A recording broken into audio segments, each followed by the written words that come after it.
A. Solve 5x minus 17 equals 7x plus 3. So you can solve this equation by making x the subject of the formula. So we want to rearrange the equation so that x is on one side and everything else is on the other side. So first we can do that by removing the minus 17 to the other side. And you can do that by adding 17 to both sides. And then we can remove the 7x from the right-hand side and move it to the left-hand side by doing subtract 7x to both sides. And that gives minus 2x equals 20. So you can remove the minus 2 from the x by doing divide by minus 2 to both sides. So therefore x equals 20 divided by minus 2, which equals minus 10. And with all these solving questions, you can always check your answer by substituting the value back into the original expression. So if you substitute x equals minus 10 back into 5x minus 17 equals 7x plus 3, both sides of the equation should equal each other. So the left-hand side of the equation equals minus 67, and the right-hand side of the equation also equals minus 67.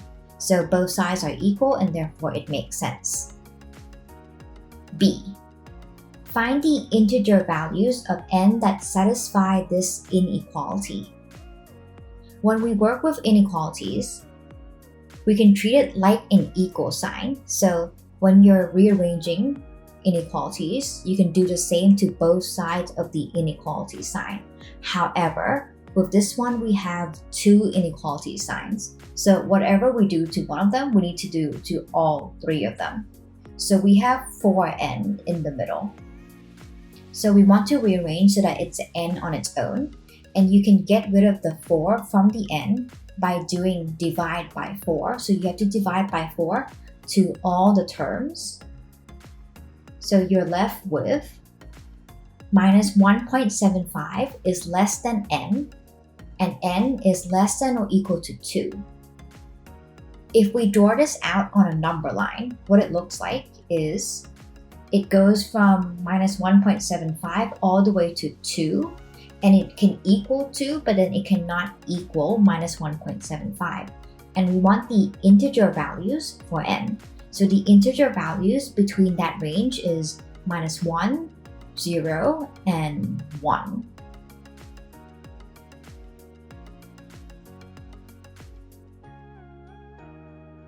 C. 1. Simplify a to the power of 3 multiplied by a to the power of 6. Using the indices rules, you can just add the powers in this case. So that's a to the power of 3 plus 6, so that's a to the power of 9. When you have something to the power of something, you multiply the power in, and in this case, 5, x, and y are all inside the bracket together, so the power of 3 applies to all three terms.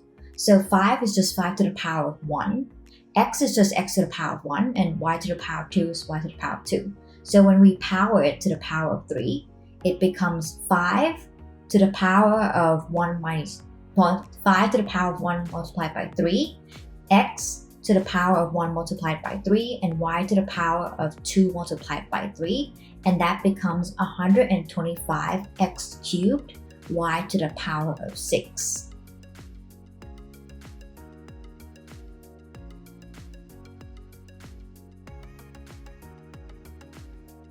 Three. 27 x to the power of 12 over 64 y cubed all to the power of minus 1 over 3. Whenever we have a negative power, it's just the reciprocal. So we can do this, or we can simplify this step by step.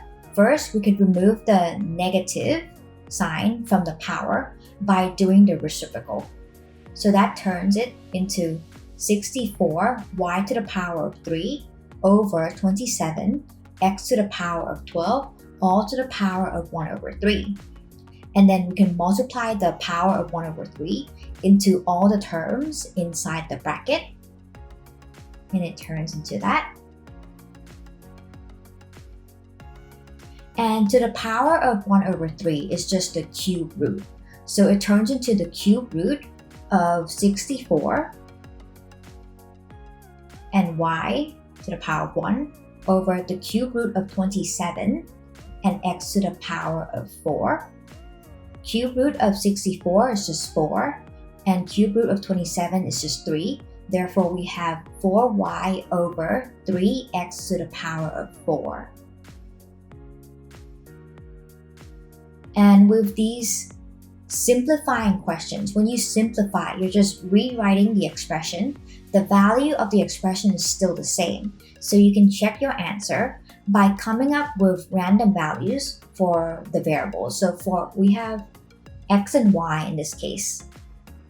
If we let x equals 1 and y equals 2, and if we substitute it into the original expression and we substitute it into the simplified expression, they still should give the same value because it's the same thing. If we try this for the question in part 2,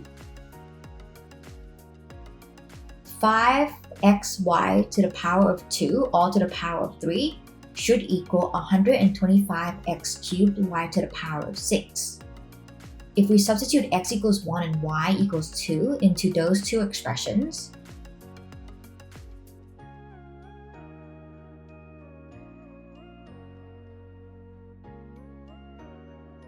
both of the expressions give 8,000. So it's equal to each other, and therefore your simplified version of the expression is correct. If we try it for part 3 as well, we do the same thing. Right? We substitute x equals 1 and y equals 2 into the original expression from the question, and then we substitute x equals 1 and y equals 2 in your simplified expression.